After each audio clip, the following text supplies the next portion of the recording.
هكمل معاكم في حته مهمه جدا، قسمين او برنامجين مشهورين جدا في التجاره، كتير جدا ببقى عايز ادخلهم علشان سوق العمل بيطلبهم بشكل كبير جدا. ايه هما؟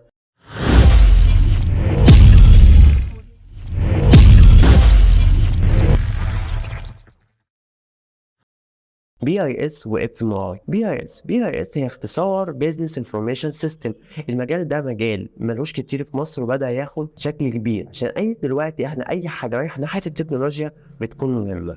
BIS بيكون في ميزة كبيرة قوي ان هو بيدخل من سنة اولى التخصص بتاعه Business Information System، ودي حاجة بتميزه جدا ان هو داخل على التخصص على طول. على العكس لكن انت لما تدخل كلية تجارة مثلا عادي تخصص من سنة تالتة او رابعة، لا فهنا الوضع مختلف جدا ودي حاجة بتفرق معاك. طب طالب بي اي اس بيدرس ايه؟ طالب بي اي اس بيدرس حاجات كتير، بيدرس حاجات البيزنس زي المواد المحاسبه واداره الاعمال، وبيدرس برضه حاجات ليها علاقه بالبروجرامينج زي البايثون.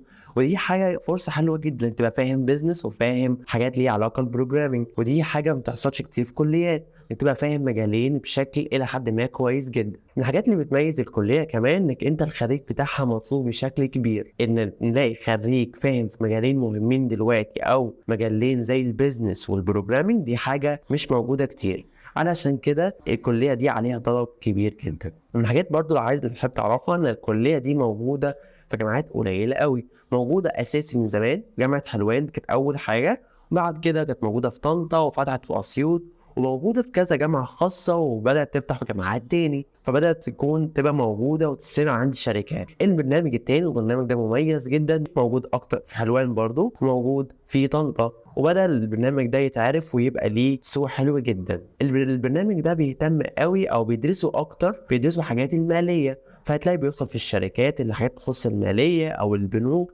أو البورصة. طبعا البورصة دي حاجة الناس لما بتسمع اسمها تبقى عايزة تعرف شغلهم ازاي أو ماشي ازاي. اهو بقى طالب اف ام اي بيبدا يدرس حاجات اللي ليها علاقه بالماليه والفلوس رايحه ازاي وجايه ازاي والمكاسب والخسائر بشكل متعمق جدا. وبرده 4 سنين تخصص. اف ام اي وبي اي اس بيكونوا في مكان واحد واللوكيشن بتاعهم بيكون في الزمالك. ده لوكيشن مميز جدا، يعني انت مش هتبقى في حلوان وتتعب وتروح مشوار كبير او مكان صحراء، لا هيكون في مكان لطيف جدا كدراسة. البرنامجين دول عليهم طلب وبيكون ليهم فرصة حلوة جدا بعد التخرج، وبرنامج اف ام اي خاصة لسه قليل، العدد بتاعهم قليل جدا. وده كان فيديو صغير جدا عن برنامجين مهمين بي اي اس واف ام اي. استنونا هنكمل معاكم في حاجات تانية وحسب اسئلتكم. شكرا.